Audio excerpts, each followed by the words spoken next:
درود خدمت دوستان عزیز. بعد از چند وقت که داشتیم سیم کشی میکردیم ساختمونو، یه دفعه یکی از ابزارهای کارمون سوخت. کدوم ابزار؟ جارو برقی که باهاش نخ میزدیم لوله رو و بعدش سیم کشی میکردیم. موتور بر اساس داغ شدن یه بوی از خودش در کرد. بعد من نمیدونم حالا لاک آب شده یا شفتش زیادی داغ کرده بوده، بوی گریس سوخته بوده. ولی خب بعد از اینکه خاموشش کردیم مشخص بود که بلبرینگای سر ته موتور کاملا داشتن صدا میدادن. خیلی زود موتور وایساد. از این فهمیدم که بلبرینگا مشکل پیدا کرده. برای همین بعدش هم که مثلا زدیم به برق دیدم باز موتور میچرخه. برای همین احتمال میدم که موتور نسوخته باشه و مشکل مکانیکی باشه. حالا بریم بازش کنیم ببینیم که هم توش چه شکلیه، یا اینکه اصلا میتونیم درستش کنیم نمیتونیم درستش بکنیم. گفتم این ویدیو رو با هم دیگه ببینیم. اگر میخواین یه جارو برقی تو خونتون خراب بکنید، بیاین اینی که من دارم خرابش میکنم و با هم دیگه ببینیم، براتون تجربه بشه. شاید شما خرابش نکردید. بریم ببینیمش. خب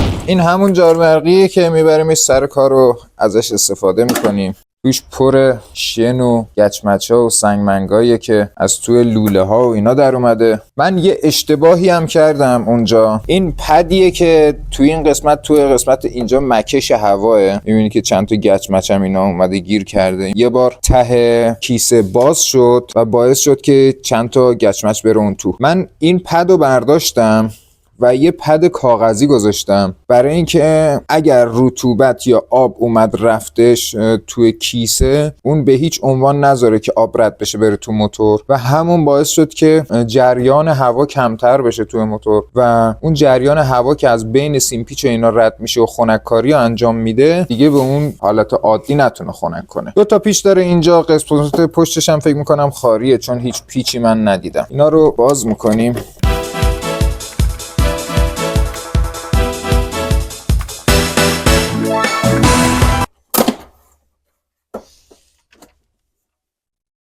ما برای اینکه به موتور برسیم باید این قسمت هم باز کنیم. برق از این قسمت از دو شاخه اومده به سیم، این سیم جمع کنشه. بعد از این مرکز این قسمت سیما اومدن بیرون و اومده روی برد. روی برد هم خب توسط این کلید که کامل قطع و وصل میشه. این هم که دور موتور رو کم و زیاد میکنه و این هم یه کلیدیه که بر اثر فشار هوا، مثلا اگر اون کیسه زیاد پر شده باشه و نتونه این هوای خوبی بکشه، این باید قطع کنه. ولی خب تو این حالت هم باید قطع میکرده، نکرده. اینا باید یه سنسور دما هم داشته باشن که اگر موتور زیاد داغ کرد قطع کنه برقو، ولی خب این کارم نکرده.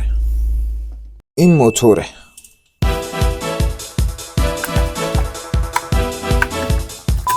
خب فقط چیزایی که دوستان باز میکنید همیشه یادتون باشه به چه صورت باز کردید که همون شکلی ببندید، مخصوصا اگر این کاره نیستید و برای بار اول این کار انجام میدید. خب ما دو تا اینجا سیم داریم که اومده رفته برای زغالهای موتور. من این دو تا فیش رو جدا میکنم و این پیچا رو هم باز میکنم که بتونم به سیم پیچ موتور دسترسی پیدا کنم، ببینمش که ببینم تو چه وضعیه. 5 minutes later. خب عزیزان این موتور جارو برقیه. یه مقدار سیم پیچش رو شستشو میدم که ببینم آسیب دیده یا نه. از قسمت زغالاش هم مشخصه که زغالش هنوز داره و تمام نشده زغالش. فقط یه اسپری میزنیم که رنگ سیم پیچش رو بتونم تشخیص بدم. عزیزان همینجور که معلومه رنگ سیم پیچ مشخصی که لاکش آسیب ندیده و همه چی درسته. ولی این قسمت موتور ببینید این پروانه است. وقتی من اینو میخوام بچرخونمش انگار اصلا گیره، به شدت صدا میده. 100% به خاطر بلبرینگ و اینجور چیزاست که این الان آسیب دیده. ببینید یه بلبرینگ اینجا داره، یه دونم احتمالاً پشت این پروانه داره، یعنی یه دونه انتهای موتور یه دونه هم ابتدای موتور. این دوتا بلبرینگ باید در بیاد عوض بشه. با مولتیمتر یه تست سیم پیچ هم بزنیم ببینیم قطع نشده، یا مثلا قطع که مطمئنیم نشده به خاطر اینکه یه بار زدیم کار کرد. مولتیمترمون رو میذاریم روی حالت تست. یکی از سرای سیم پیچمون این طرف بود، یکیش هم این طرف بود. خب این داره نشون میده که سیم پیچمون سالمه و هیچ مشکلی نداره. عدد اگر 0 بود یعنی اینکه اتصال کوتاه شده بود، اگر هم اصلا هیچ عکس العملی نشون نمیداد معلوم بود که قطع شده، که ما دیدیم که اهم سیمپیچ رو نشون داد به ما و مشکلی پیش نیامد. از این لحاظ فقط باید اینو بتونیم بازش کنیم و بریزیم بیرون، این بولبرینگاشو در بیاریم. این بولبرینگ که میبینین چقدر صدا میده، این بیشتر این جلویه داره صدا میده.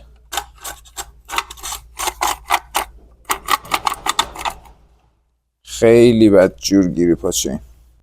خب یه مهره اینجاست، باید این قسمت رو محکم بگیریم، این مهره رو بازش کنیم. حتما یه دونه بوکس میخواد که رد بشه بره این تو، ببینیم داریم یا نه. خب خوشبختانه زیادم سفت نبودش، راحت باز شد. خب این مهرشه، یه واشرم داره، من حس میکنم یه واشرم اون زیره که حالا مهم نیست. اینو ببینیم با تکون دادن بعد بتونیم اینو در بیاریم. همینطور که این طرف بولبرینگه، اینجا هم تو این یه دونه بولبرینگ هست، بعد بتونیم اینو در بیاریمش.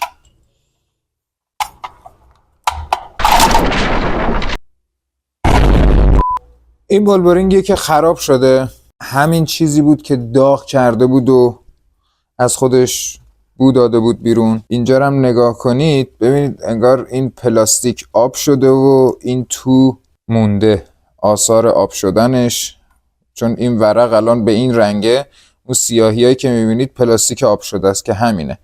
به احتمال زیاد این بولبرینگ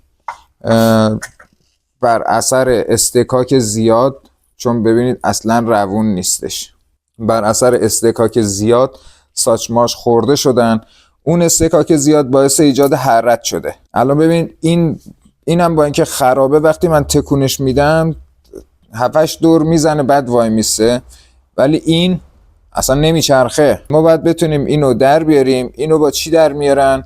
یا با فولیکش باید در بیاد یا با ضربه. جا زدنش ساده تره. جا زدنش ما میتونیم مثلا یه دونه بوکسی چیزی همسایز همین البته باید باشه، اینجوری نباید باشه که ضربه به وسطش بخوره. ضربه باید بخوره به این بوشن داخلیش. ببینید یه بوشن داخلیه یه بوشن بیرونیه و بین اینا ساچمه هستش. ما باید ضربه‌ای که میزنیم بخوره به بوشن داخلی، چون اون با سفتی میره داخل. اگر ضربه‌ای که موقع جا زدن میزنیم بخوره به این و به این وسط، بولبرینگمون رو خراب میکنه حتی اگر نو باشه. از رنگ سیمپیچ مشخصه که هیچ آسیبی ندیده. اینجوری سیمپیچمون خیلی واضح‌تر مشخصه، ببینید هیچ آسیبی ندیده. و چون این سیمپیچ هم قدیمی هست و کارهای قدیم دست دلبازانه از مس و اینا استفاده میکردن، خیلی سخت جونتر از این حرفان. این جاروه الان داره چندین سال 15-20 سال داره کار میکنه و تازه اولین باره که بولبرینگ موتورش داره عوض میشه. در صورتی که میدونم من الان برم بهترین بولبرینگ بازارم بگیرم نهایت 1 سال میخواد برای ما کار کنه. پس بولبرینگ رو میخریم و میاریم جا میزنیم. خب عزیزان، ما یه بولبرینگ خریدیم برای اون بولبرینگ جایی که صفر شده بود و اینو بردم دادم یه تراشکار برام جا انداختش و خیلی ناراضیم از این بابت که تراشکار برام این کارو کرد. چرا؟ به خاطر اینکه ببینید بولبرینگ 2 تا ورق گرده که وسطشون ساچمه هستش. یه ورق این بیرونی است، یه ورق هم که افتاده دور این شفته، اون ورق مرکزی. یه ورق اینه، یه ورق هم این. وقتی میخوایم ما بولبرینگ رو توی شفت جا بندازیم، یعنی جایی که میخوایم بندازیم نریه و بولبرینگ ما مادگی هستش، بعد فشار رو اینجا بیاریم، روی این ورق بیاریم. و وقتی جایی که میخوایم بندازیم مادگی هست، یعنی اگر قراره اینجوری جا بیفته بعد فشار بیاد روی این. و متاسفانه من که بردم اینو جا بندازم، تراشکاری که خواست با فشار بولبرینگو جا بندازه برای من، فشار رو روی دور بولبرینگ آورد و وقتی که بولبرینگو میچرخونی یه صدایی میده. گوش کنید. این مشخصه که ساچمه های داخل بولبرینگ لبه هاش خراب شده دیگه، اون گرد و صیقلی نیست. من نزدیک میکروفون میگیرم ببینم صداش میفته. آره این الان صدای اونه. چون من کارم لنگ هستش و باید اینو جمعش بکنم، فرصت ندارم که دوباره بخوام اونو در بیارم و برم بولبرینگ بگیرم. همینجوریش هم الان چند روز از کارم مونده و باید جمعش بکنم. و اشتباه دیگه هم که کرد، این بولبرینگ الان باید لب به لب این شفت باشه. اونجوری که فشار داد باعث شد این یکی بولبرینگ هم مقداری بره داخل و جای بولبرینگا نامیزون بشه. حالا اشکالی نداره، دوباره ما بعدا این کار رو انجام میدیم. اینجا ما 2 تا زغال داریم که این زغالا رو باید هول بدیم کنار که بتونیم اینو رد کنیم و بولبرینگ بره اون ته سر جای خودش قرار بگیره. خب وقتی اینو میفرستیم داخل، این 2 تا زغال رو به خورده هول میدیم تا اینجا بیفته.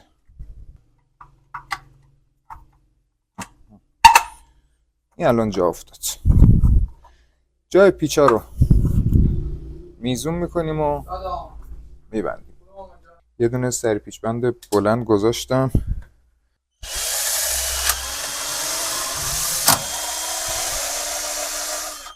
خب موتور ما الان جمع شدش و میتونیم که تستش بگیریم. یه دونه فاز به اینجا وصل میشه، یه دونه نول هم به اینجا. جاشون هم فرقی نمیکنه فاز و نول، چون موتور AC و DC نیست.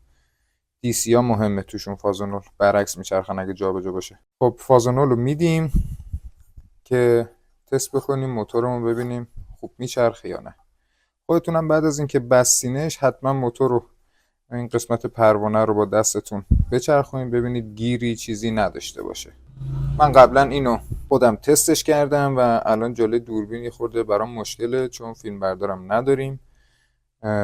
من اینو گذاشتم روی خود جاربرقی و یه تستش کردم.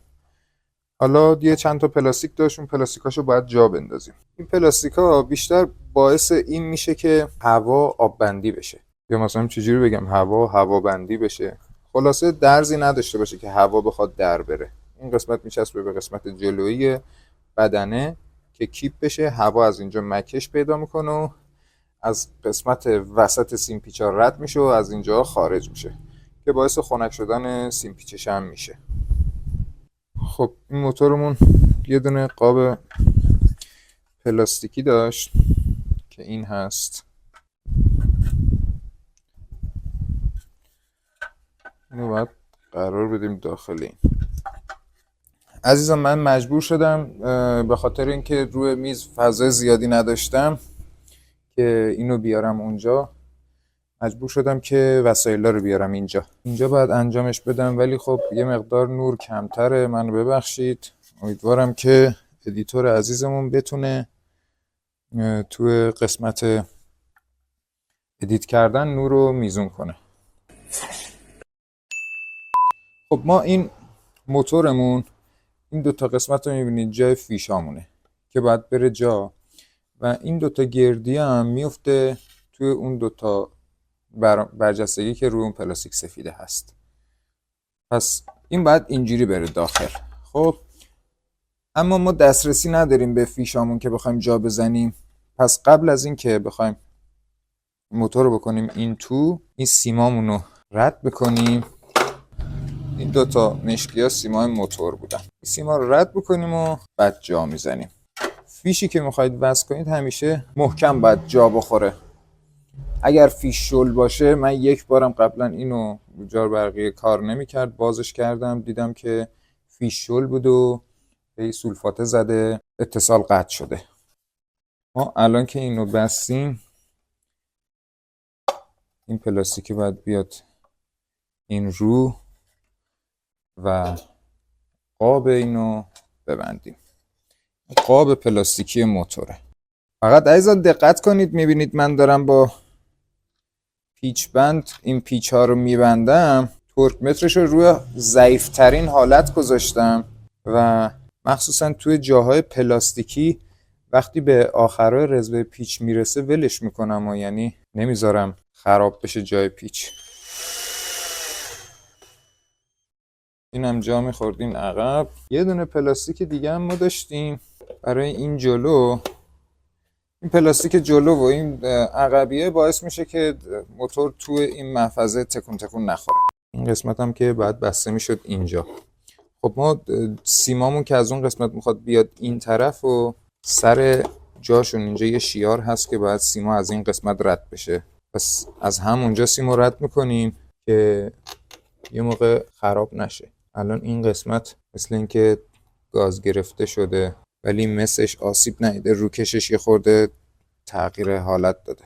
عزیزان این فیشایی هم که میبینید اینجا وله، مثل اینکه قبلا سنسور حرارت داشته که اگر موتور داغ کرد قطع کنه، خاموشش کنه و این سنسور قبلا خراب شده و من برای اینکه از مدار درش آوردم اون سنسور رو، این فیشا به خاطر همونه که میبینید ول هستش. یه تست دیگه هم بگیریم مطمئن شیم چیزی اشتباه نیست.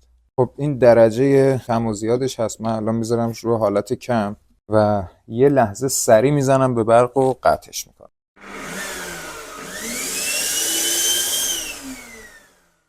موشکمون آماده پروازه، مشکلی نداشت، همه چی اوکی کار میکرد.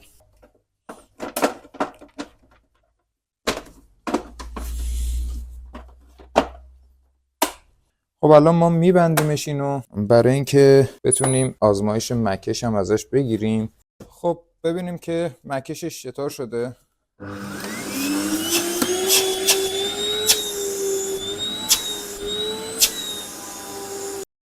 خب من که خیلی راضی بودم. وقتی جلو دهنه هواکشش رو میگرفتم، بدنه جاروبرقی رو هی جمع میکردش.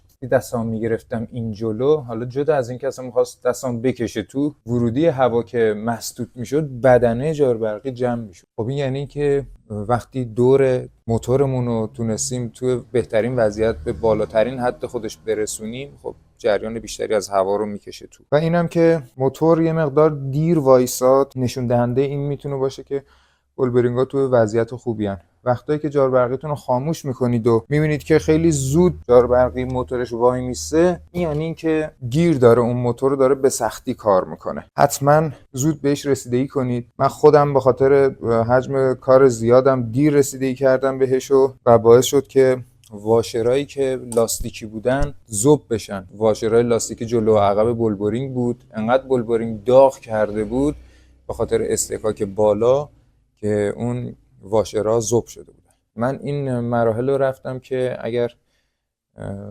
جای نکته چیزی بود و به دردتون میخورد ببینین و ازش نکات مهم رو بردارید. امیدوارم براتون مفید بوده باشه. تا ویدیوهای بعدی، خدا نگهدار.